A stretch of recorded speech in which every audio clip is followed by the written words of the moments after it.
Hi everyone, I am Kenneth from Maskinrum studio in Denmark, which is a studio primarily using digital synthesizers. And I have decided to show some of my collection. And this is the ultra rare PPG 360 Wavecomputer, created in 77, 78, something around there. It's a 100% digital synthesizer. It does not contain any kind of filtering. There's not even a volume fader or knob. Everything is totally digital, which is one of the things I love the most. Other than that, it really resembles the other PPG wave synthesizers like the 2 or the 2.3 or 2.2 and EVU. It does not have a real LC display. As you can see, it's all LEDs. This is one of the first programmable synthesizers where you could save your presets as well, which is done in a pretty cool way. I'll show you later on. It does have 30 different wavetables, each consisting of 64 individual half-cycle samples.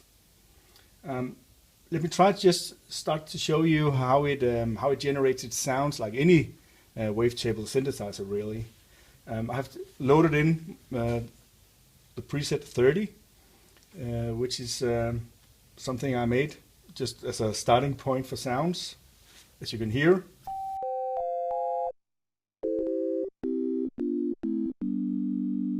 It's just a basic sine wave.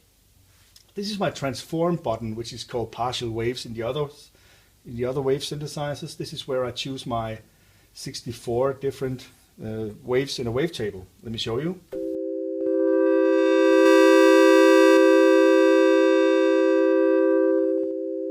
So these are the 64 samples in this wavetable. Let me just try to load in a different wavetable, not a different program, but using the same parameters, just with a different wavetable. So if I take, for instance, wavetable 25, it's going to sound like this.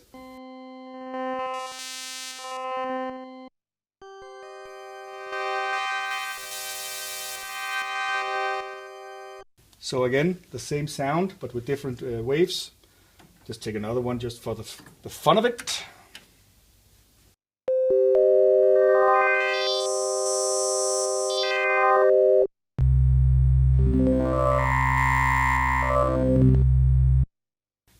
So this is the whole idea behind wavetabling.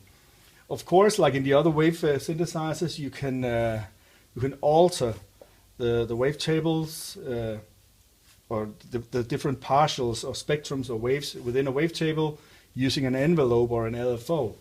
You have two different envelopes in this synthesizer. You have a pretty normal ADSR, actually an APDSR envelope. It has a peak level as well. And then you have a small envelope here consisting of an attack time and a release time. You can choose which one controls what. So you can actually have this one controlling the volume and this controlling the wavetable, or vice versa. Usually you will use this one, the big envelope if you want, to control the wavetables, and this one to control the sound. Let me just show you what it does, the small one.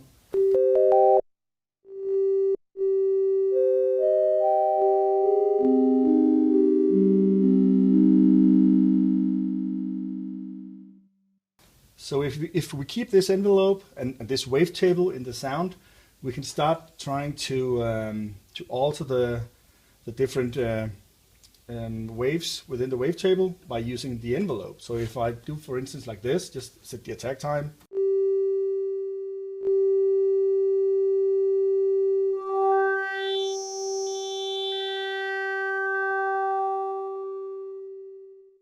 This is what it does. You can hear it.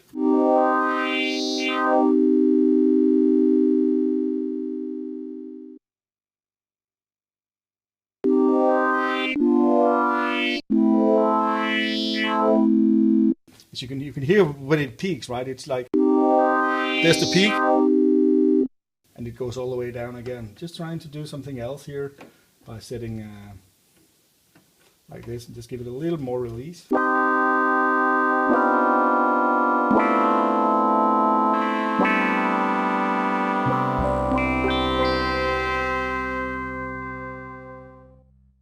And also you can set this one. This is now the starting point, like it was before, but this is the starting point.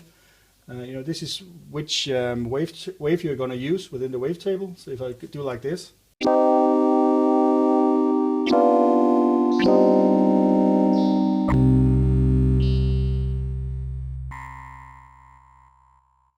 So this is the kind of sounds you can make. You can also have different things controlling other stuff as well, like for instance the aftertouch that it has. You can control the aftertouch or the pulse. The partial wave number, which is the wave. You can control it with the LFO. Let me try and show you what I mean. If you go in here and you say parameter, I'm just gonna turn all this down again to have a simple wave again. And then I go over here and I say I'm gonna use parameter 15, which is the LFO to the partial wave number. Do it like this, and I can put it to 1. So it sounds like this. But as you can see over here, the speed of the LFO is 0, so that's why you can't hear it.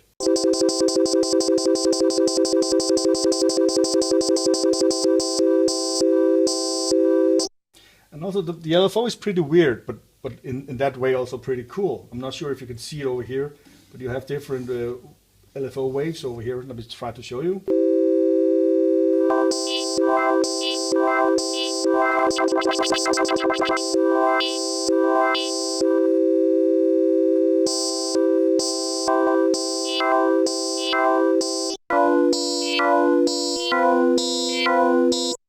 And also you have a delay for the LFO, which is of course not a delay as you will know it from an effects unit, but you know how much time it takes for the LFO to kick in.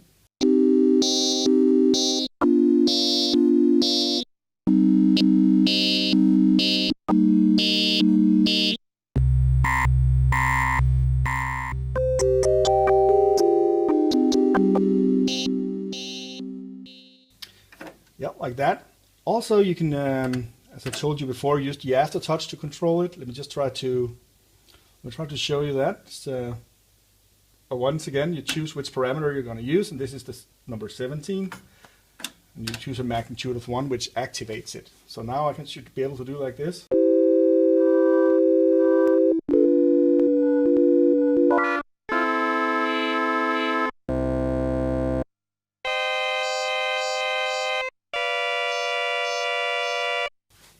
Well, it's not really that easy to hear using these settings, but you can actually get it to work a lot like that.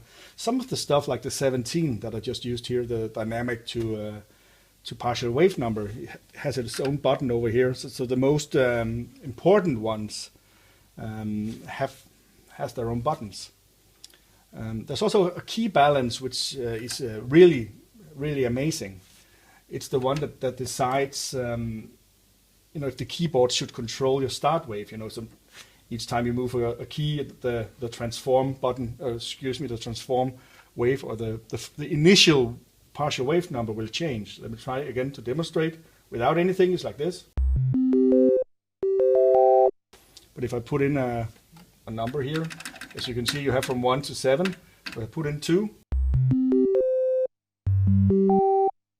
It's hard to hear anything. I'm just going to put in 4.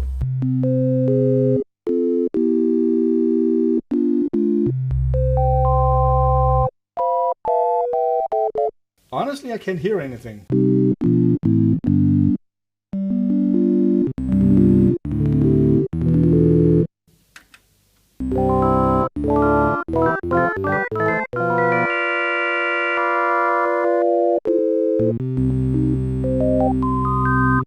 It's actually easier to hear if you're going to use some kind of envelopes, and just try to do that.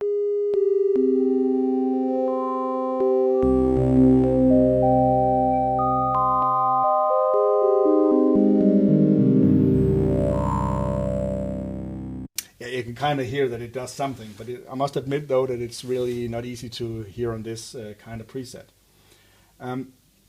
That's actually kind of what it does. You can also do something pretty amazing with the the voice tunings. You can have each voice. This particular unit is an 8-voice version, and you can have it. You can detune some of the voices. Let me try to show you here. If you go into this one and you take, see how is it? You're gonna have to use the parameter 0. Yeah, I think it's like this. No.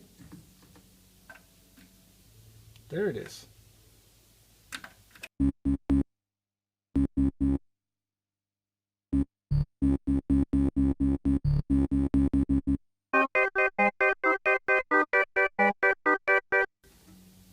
Let's try to take in one of the other notes as well.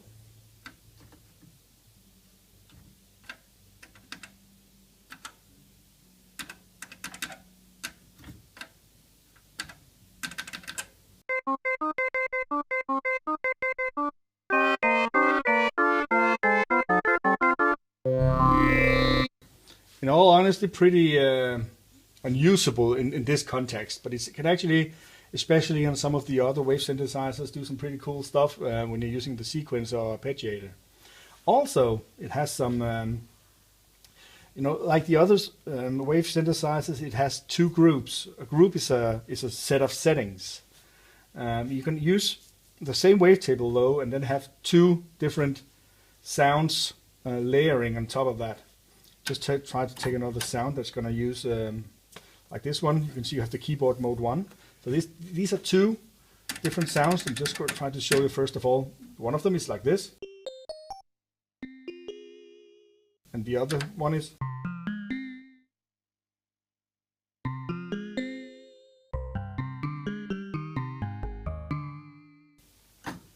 Try another one. This is just a single one, you can see.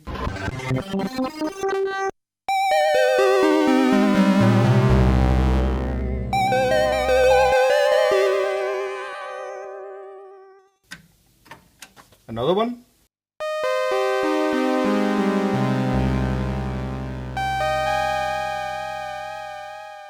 And this one, which I think is a very nice sound as well.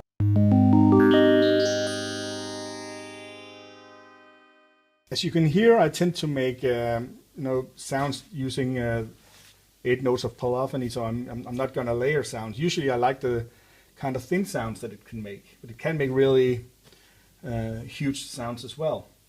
It has 30 ROM presets that you can't change, and then you can save like 100 presets on top of that. So the first 30 sounds is factory presets. I'll just show you this one, for instance.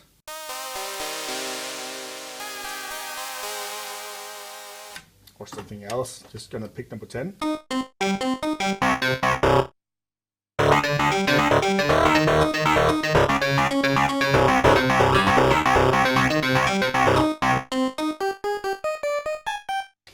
Let me try to see if I can do something like this with the keyboard balance, the keyboard starting point. At least it's easier to hear on this preset, right? Just try to give it full magnitude. As you can hear, it's different waves in the wavetable that's starting when I press a key.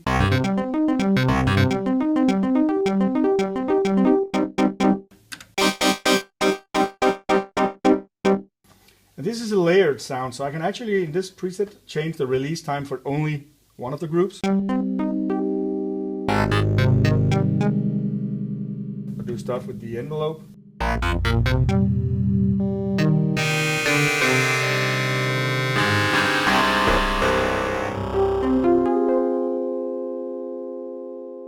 And then at any time I can switch groups, so I'm going to change the other side of it.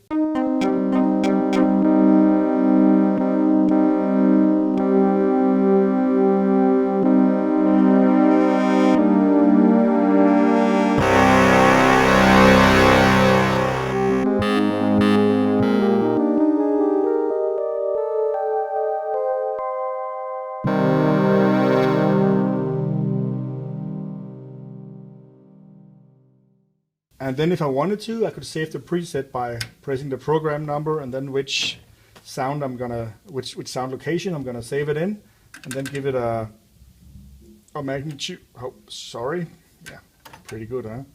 And then choose, which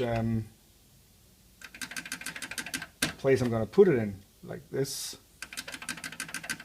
Just press an 8 and do it like this, and then it's saved in this case preset 60. So that's more or less the way it works. You have any questions, just write me an email, stuff like that. And be sure to check back for more videos later on. I'm gonna do some more recordings and some of my other stuff as well, like the rest of the PPG bunch, and also other stuff as well, like the Prophet VS and some other synthesizers. And make sure to visit maskinrum.com if you wanna, well, take a look at what I have in my collection. So have a nice day, and thanks for watching.